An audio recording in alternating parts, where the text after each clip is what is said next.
तबाह हुई रूसी परमाणु मिसाइल, हमले को तैयार टॉमहॉक।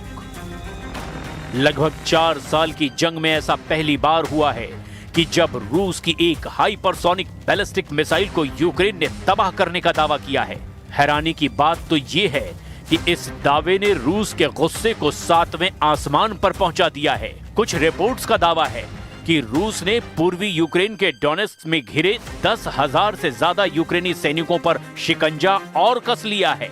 और दावा यह भी कि रूस ने 1,70,000 सैनिकों की नई टुकड़ियां डोनेत्स्क की तरफ रवाना कर दी है। यानी रूस यूक्रेन युद्ध अब ऐसे भयानक दौर में पहुंच चुका है जहां निश्चित तौर पर अब यूक्रेन के साथ साथ रूस की अमेरिका से सीधी जंग जरूर होगी। हम आपको दिखाने जा रहे हैं कि कैसे 3 अमेरिकी अधिकारियों ने अमेरिकी मीडिया को नाम न बताने की शर्त पर दावा किया कि अमेरिका यूक्रेन को अपनी सबसोनिक क्रूज मिसाइल टॉमहॉक देने को तैयार हो चुका है। यानी अब यूक्रेन आसानी से रूस में घुसकर 2,500 किलोमीटर तक हमला करेगा। कुल मिलाकर पिछले 24 घंटे में जबरदस्त खलबली मची हुई है। रूस अब अमेरिका, यूरोप और नेटो के साथ पूरी ताकत से जंग लड़ने को तैयार है। इधर जर्मनी ने डंके की चोट पर कह दिया है कि अगर रूस ने जर्मनी पर हमला किया तो हम इसका भयंकर मुंहतोड़ जवाब देंगे। तबाह हुई ओरेश्निक मिसाइल, रूस की परमाणु हार। यकीन करना मुश्किल है कि यूक्रेन रूस की हाइपरसोनिक मिसाइल ओरेश्निक को तबाह कर सकता है। ओरेश्निक रूस की वो बैलिस्टिक मिसाइल है जो किसी परमाणु मिसाइल से कम नहीं है और इसे यूक्रेन में परमाणु मिसाइल के तौर पर ही देखा जा सकता है। अब सवाल ये उठता है कि जिस रूसी हाइपरसोनिक बैलिस्टिक मिसाइल ओरेश्निक को तबाह करने का दावा यूक्रेन कर रहा है, उन दावों में आखिर कितना दम है और यूक्रेन ने इतना बड़ा हमला कब और कैसे किया? यूक्रेन के राष्ट्रपति और यूक्रेनी कमांडर, यूक्रेन की एसबीयू के चीफ वासिल मालियुक ने दावा किया कि उन्होंने रूस में घुस करके रूस की हाइपरसोनिक ओरेश्निक मिसाइल को तबाह किया। हम आपको एनिमेशन के जरिए दिखाते हैं कि कैसे यूक्रेन ने रूस के अंदर घुस करके इतने बड़े ऑपरेशन को अंजाम दिया है। यूक्रेन के राष्ट्रपति व्लादिमीर ज़ेलेंस्की ने 31 अक्टूबर को एक प्रेस वार्ता में दावा किया कि यूक्रेन की सुरक्षा सेवाओं ने 2024 की गर्मियों में रूस के अंदर एक रूसी ओरेश्निक बैलिस्टिक मिसाइल को तबाह किया है। यूक्रेन के एसबीयू के चीफ वासिल मालियुक के मुताबिक परमाणु क्षमता वाली इस मिसाइल को रूस के अस्त्रखाना ओब्लास्ट स्थित कपुस्टिन यार मिसाइल रेंज में तबाह किया गया, जो रूस के सामरिक हथियारों के परीक्षण का एक प्रमुख केंद्र है। दावा किया गया कि यूक्रेन के इस खुफिया ऑपरेशन में कई विदेशी एजेंसियां भी शामिल थीं, जो लगातार यूक्रेन की सुरक्षा सेवा यानी एसबीयू, रक्षा खुफिया निदेशालय यानी HUR को सटीक जानकारी दे रही थी। जिसके बाद रूस के अस्त्राखान ओब्लास्ट स्थित कपुस्टिन यार मिसाइल रेंज में रखी 3 ओरेश्निक हाइपरसोनिक मिसाइलों में से एक ओरेश्निक मिसाइल में धमाके करके उसे उड़ा दिया गया। यूक्रेन का दावा है कि जिस मिसाइल की रफ्तार 10 मैक यानी कि ध्वनि से 10 गुना ज्यादा है, उन्होंने उसे 0 स्पीड पर 0 किलोमीटर पर तबाह कर दिया है। हैरानी की बात तो यह है कि इसे लेकर 2 दावे किए गए। एक दावे के मुताबिक इस मिसाइल को 2023 की गर्मियों में तबाह किया गया, जबकि यूक्रेनी मीडिया का दावा है कि इस मिसाइल को 2024 की गर्मियों में तबाह किया गया। Безпеки України, ГУР і служба зовнішньої розвідки. Знищення було 100%, це була дуже успішна операція, але вона на той момент жодним чином не афішувалася, про це доповідалося виключно волі успішно, було 100% підтвердження. Це було в той момент, коли назву «Орешник» ще в принципі ніхто на широкому загалі не знав, не використовував, і росіяни на той час особливо ним ще не погрожували.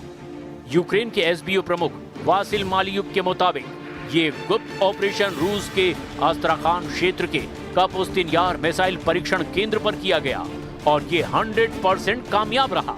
हम आपको ये भी बता दें कि रूसी हाइपरसोनिक बैलिस्टिक मिसाइल ओरेशनिक की रफ्तार 10 मैक यानी कि 12,348 किलोमीटर प्रति घंटे की है, जो कि पश्चिमी देशों के मिसाइल रक्षा प्रणालियों को चकमा देने में माहिर है। पुतिन दावा कर चुके हैं कि ओरेशनिक को टारगेट पर गिरने से नहीं रोका जा सकता। पुतिन ने इसे परमाणु मिसाइल जैसी मिसाइल बताया था। इसकी रेंज 5,500 किलोमीटर तक है। ये मिसाइल यूक्रेन के हर देश को निशाने पर ले सकती है। हालांकि कुछ विशेषज्ञ इसे रूस की ही एक मिसाइल रूबेस 26 का बदला नाम मानते हैं, लेकिन रूस के मुताबिक ये एक गेम चेंजर मिसाइल है। यूक्रेन के नेप्रो शहर पर रूस ने बिना वॉरहेड के जरिए इस मिसाइल से धमाके किए थे, जिससे भयंकर तबाही हुई थी। फिलहाल रूस ने ओरेशनिक की तबाही पर किसी तरह का कोई रिएक्शन नहीं दिया है। रूस पर हमले को तैयार टॉमहॉक, अमेरिका ने दे दी हरी झंडी। 3, 2, 1, launch.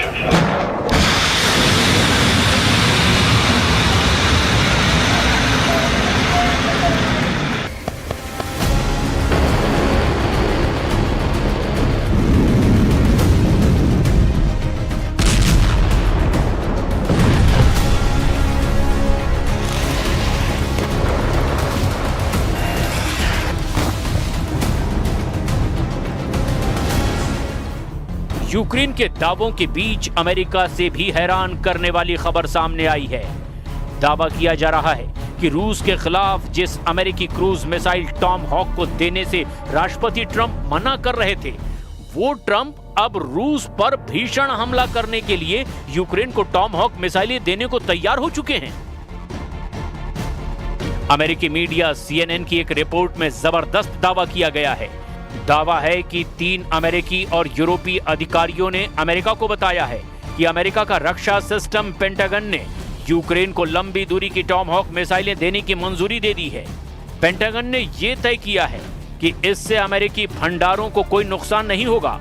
टॉमहॉक देने का आखिरी फैसला राष्ट्रपति डोनाल्ड ट्रंप पर छोड़ दिया गया है। CNN की रिपोर्ट के मुताबिक ज्वाइंट चीफ ऑफ स्टाफ ने इसी महीने की शुरुआत में व्हाइट हाउस को अपना आकलन सौंप दिया था। ये ट्रंप की व्लादिमीर ज़ेलेंस्की से मुलाकात से कुछ समय पहले हुआ था। ज़ेलेंस्की ने वॉशिंगटन से रूस के तेल और ऊर्जा प्रतिष्ठानों पर हमला करने के लिए हथियार देने का आग्रह किया था, जिसमें ज़ेलेंस्की और यूक्रेनी सेना की पहली पसंद टॉमहॉक क्रूज मिसाइल थी, जिसका हमला करने का रिकॉर्ड शानदार है। टॉमहॉक मिसाइल की मारक क्षमता 2500 किलोमीटर है और ये रूस की राजधानी मॉस्को सहित रूस के अधिकतर हिस्सों में कहीं भी हमला कर सकती है।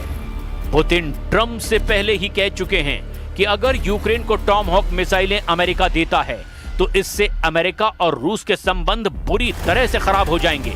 लेकिन अब अमेरिकी मीडिया के दावों के मुताबिक अमेरिका यूक्रेन को टॉमहॉक मिसाइलें देने जा रहा है, जिससे युद्ध बेहद भीषण होगा। डोनेस्क में घुसे 1,70,000 रूसी सैनिक।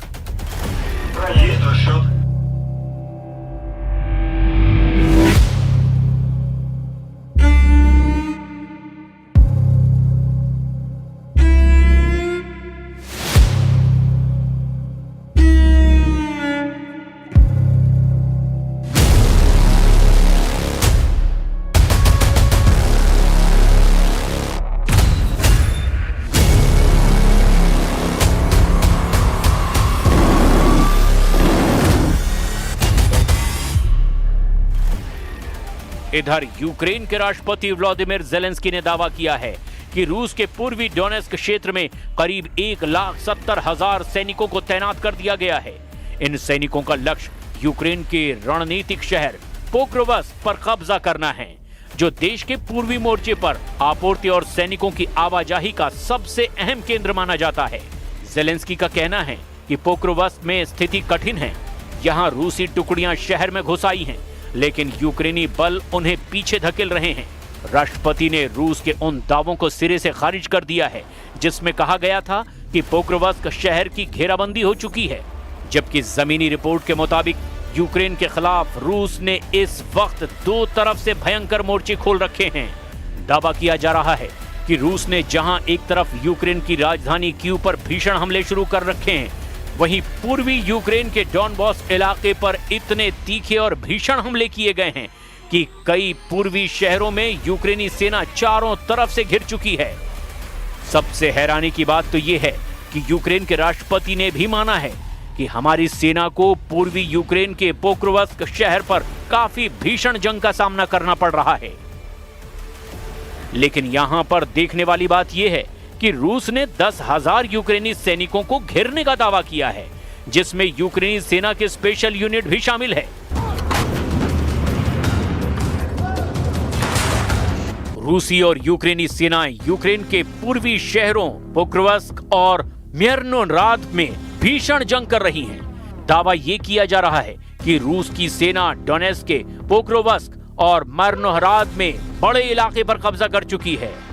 रूसी सेना प्रमुख वालेरी गेरासिमोव ने राष्ट्रपति व्लादिमीर पुतिन के सामने ही दावा किया कि रूस की दूसरी और 91वीं संयुक्त सशस्त्र सेनाओं ने मिलकर के यूक्रेनी सेनाओं पर भीषण हमला किया है। रूसी सेना प्रमुख वालेरी गेरासिमोव ने यहां तक दावा किया कि हमारी सेना की 2 यूनिट पोक्रोवस्क और मिरनोराद में दुश्मन के खिलाफ जबरदस्त जीत हासिल कर रही है।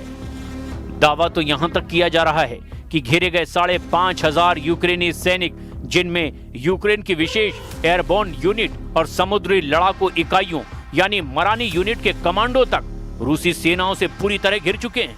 रूस के राष्ट्रपति व्लादिमीर पुतिन ने रक्षा मंत्रालय को 3 क्षेत्रों में घिरे यूक्रेन के सैनिकों की वास्तविक स्थिति को दिखाने के लिए विदेशी मीडिया को सुरक्षित पहुंच प्रदान करने का आदेश दिया है। यानी इंटरनेशनल मीडिया के लिए रूसी सेना ऐसा सुरक्षित गलियारा बना रही है जहां से इंटरनेशनल मीडिया के पत्रकार पोक्रोवस्क में घुस करके सरेंडर की स्थिति में पहुंच चुके यूक्रेनी सेना के हालात देख सकते हैं। रूसी सेना मीडिया को घेरे हुए क्रास्नोआर्मेस्क, दिमित्रोव और कुपियांस्क के इलाकों का दौरा भी करने जा रही है ताकि ट्रंप और जेलेंस्की की जीत के दावों की पोल खोली जा सके। हालांकि यूक्रेन के राष्ट्रपति व्लादिमीर जेलेंस्की ने भी माना है कि पोक्रोवस्क में रूसी सेना ने बहुत बड़ा हमला किया है, जहां पर भीषण लड़ाई चल रही है। जेलेंस्की ने एक बार फिर से मित्र देशों से अपील की है कि यूक्रेन को घातक और लंबी दूरी के हथियारों की सख्त जरूरत है।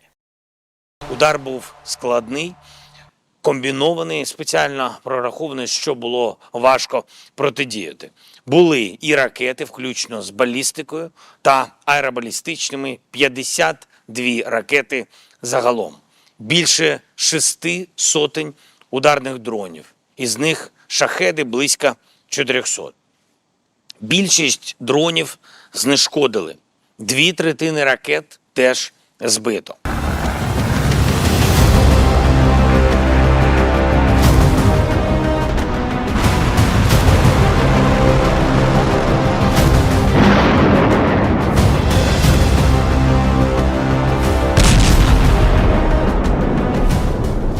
अब ऐसे हालात में अगर रूस के ऊपर टॉम हॉक मिसाइलों से यूक्रेन हमला करता है तो इसका मतलब होगा रूस अमेरिका की सीधी जंग, यानी एक ऐसा युद्ध जो तीसरे विश्व युद्ध में बदल जाएगा।